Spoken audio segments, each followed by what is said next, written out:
Je suis en charge, en tant que secrétaire général de notre organisation, de vous présenter notre activité. C'est simple, elle tourne autour des activités boursières, comme je l'ai dit tout à l'heure. Donc, dans un premier temps, nous allons avoir un aperçu général de la bourse. Et dans un deuxième temps, nous allons parler du système que nous avons mis en place pour permettre à tout un chacun d'être propriétaire des actions boursières. C'est bon? On peut y aller?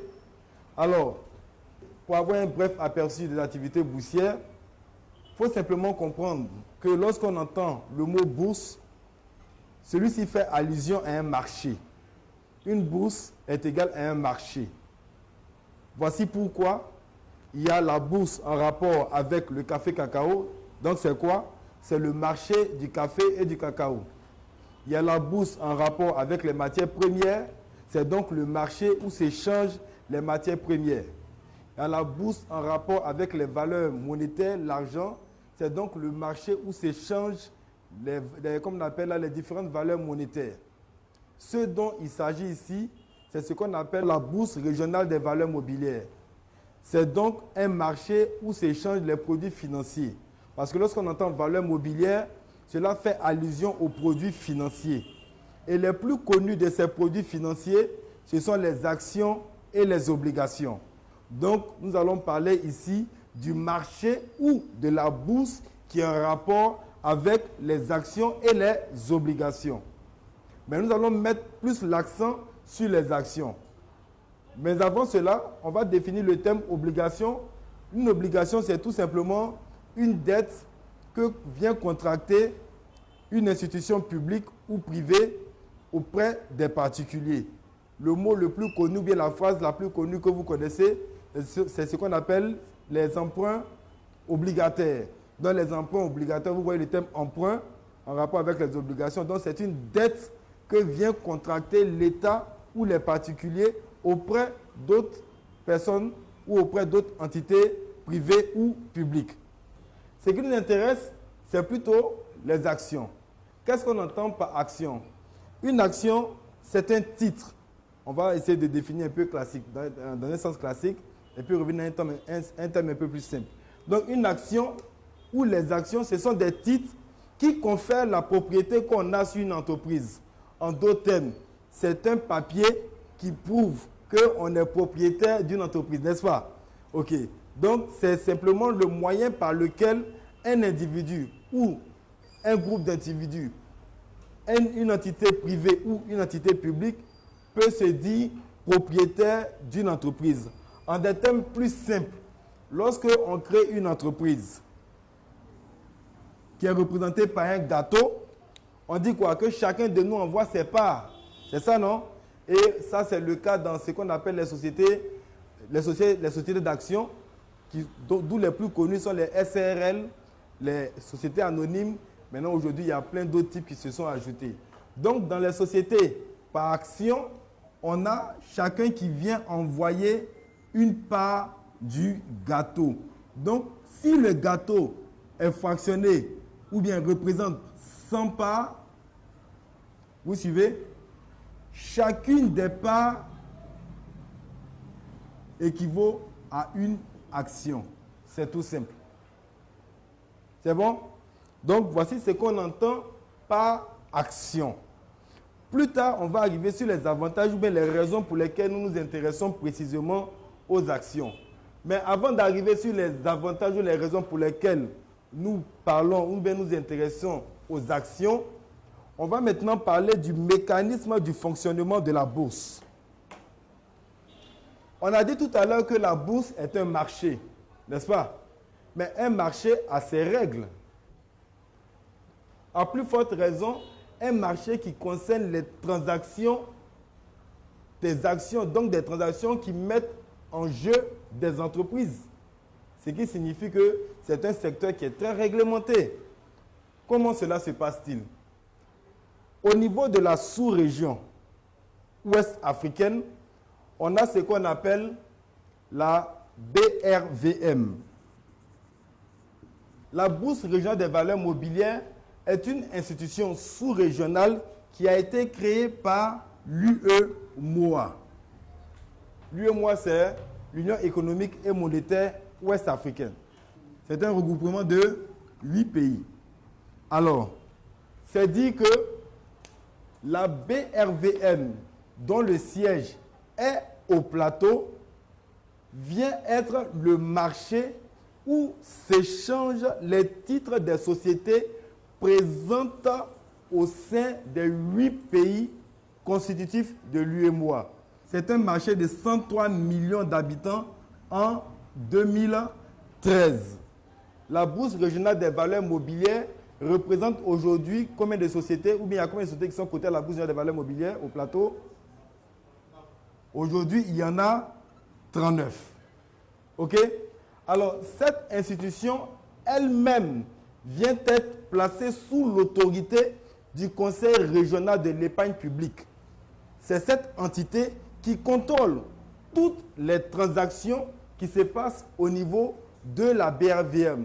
Ce qui signifie que n'importe qui ne peut pas faire n'importe quoi avec les actions des sociétés qui sont cotées en bourse. C'est bon? C'est un secteur très, très, très réglementé.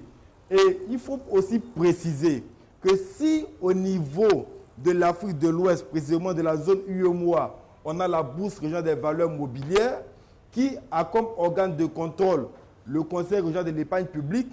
Au niveau de l'Afrique centrale, on a la commission de surveillance des marchés financiers et de l'Afrique centrale.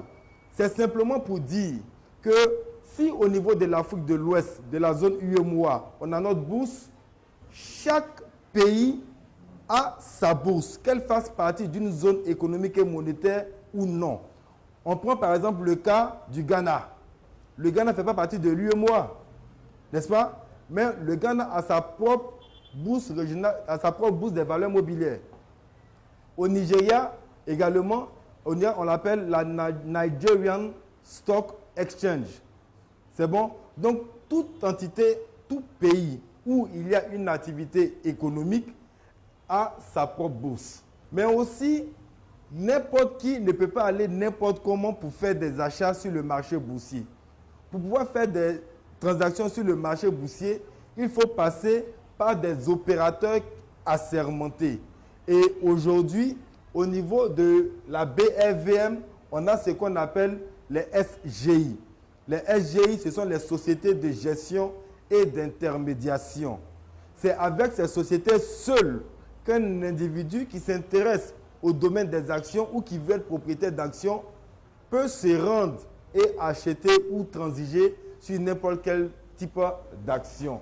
Au niveau de la Côte d'Ivoire, vous suivez avec moi, on a l'Africaine de Bourse, l'Atlantique Finance, BC Bourse, BNI Finance, NCA Finance, Sogé Bourse et ainsi de suite. Les SGI ne sont que des sous-entités en général des banques. Ça démontre un peu le caractère très sérieux de ces activités-là. Aujourd'hui, nous sommes en train de vous parler des actions, mais nous n'avons aucun pouvoir légal, même réglementaire, de pouvoir transiger sur les actions, c'est-à-dire de pouvoir faire un commerce d'actions. On n'en a même pas ce pouvoir-là. Si ces SGI sont rattachés à des banques, quelles sont les sociétés pour lesquelles elles transigent au niveau de la BRVM? C'est ce qu'on voit maintenant au travers de ce diapo. On prend le cas de la Côte d'Ivoire. On a dit tout à l'heure qu'on a 39 sociétés au niveau régional. Mais avec le cas spécifique de la Côte d'Ivoire, qui est notre pays, on a les entreprises suivantes. Nestlé, SICAB, CFAO, CIE, Filtisac, Sodeci, Bolloré Africa Logistique, Sicor, Air Liquide, Solibra, SAPH, CETAO, bon, pour ne citer que celle-ci. Hein. Nous avons fait ici, nous mettons l'accent sur ces différentes sociétés pour montrer un peu qu'en souscrivant ou en étant propriétaire des actions de ces sociétés-là, la première chose, c'est qu'on vient en soutien à notre économie. Parce que ce sont des sociétés qui génèrent des emplois. Ce sont des sociétés qui génèrent des chiffres.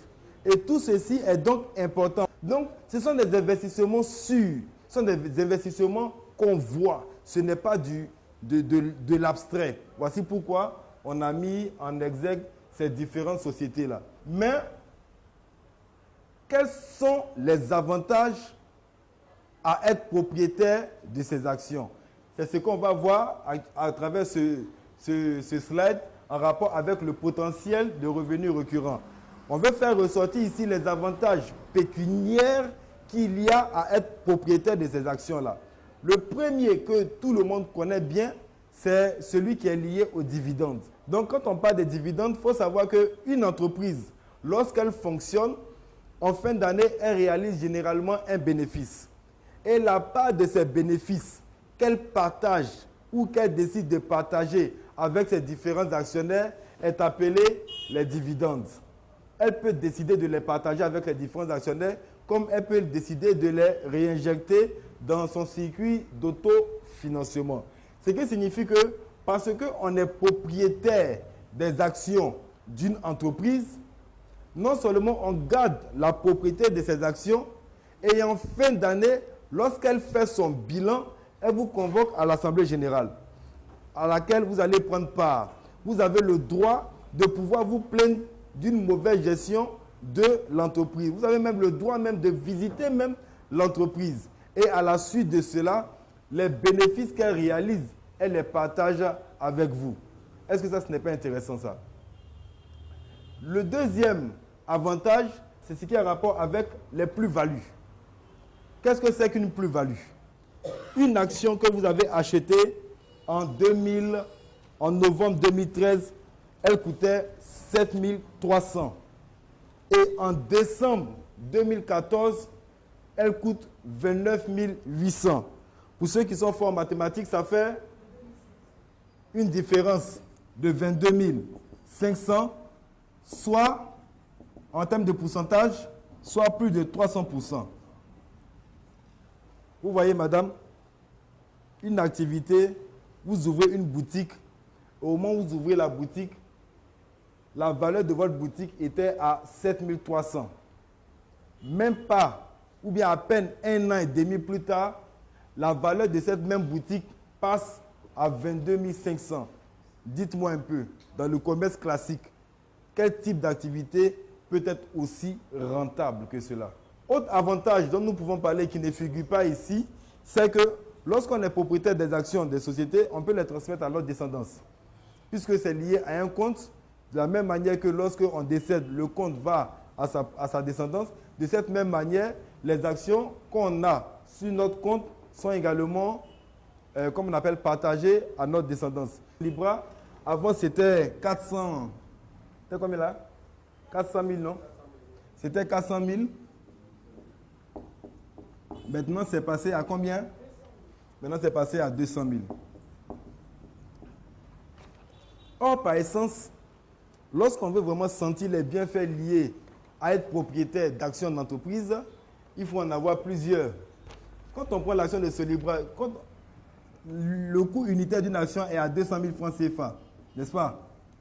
Si on doit prendre seulement 10, ça fait combien? Ça fait 2 millions. On continue. On peut prendre le plus faible, mais la plus faible des codes boursières avec Ecobank. Ecobank est actuellement à combien? Comment? Ecobank est actuellement à 50 francs. Ce qui signifie que si actuellement madame veut acheter les actions d'Ecobank, elle peut aller, elle a 1000 francs, elle va avoir beaucoup. N'est-ce pas? Mais là encore, on ne sentirait pas l'intérêt d'être propriétaire de ces actions parce que ça ne vaut rien. Lorsque c'est faible comme ça, il faut en avoir au moins 10 000. N'est-ce pas? Et si on est à 10 000, 50 francs multipliés par 10 000, on voit tout de suite ce que ça fait. Voilà pourquoi certains tendent à dire que c'est un domaine qui est réservé aux plus riches. Mais nous, face à cela, nous avons trouvé la solution. Et c'est là que nous avons eu l'idée de pouvoir créer notre ONG qui se dénomme Profitable Share. Profitable Share, comme vous vous en rendez compte, c'est en anglais. Profitable, c'est le profit. Share, qui signifie action et ou partage. Donc, en d'autres termes, ce sont les profits partagés à l'issue des actions. L'ONG a été créée en juin 2014. Le siège de l'ONG est situé à Abidjan, précisément dans la commune de Koumassi, à l'immeuble Gelti. Le site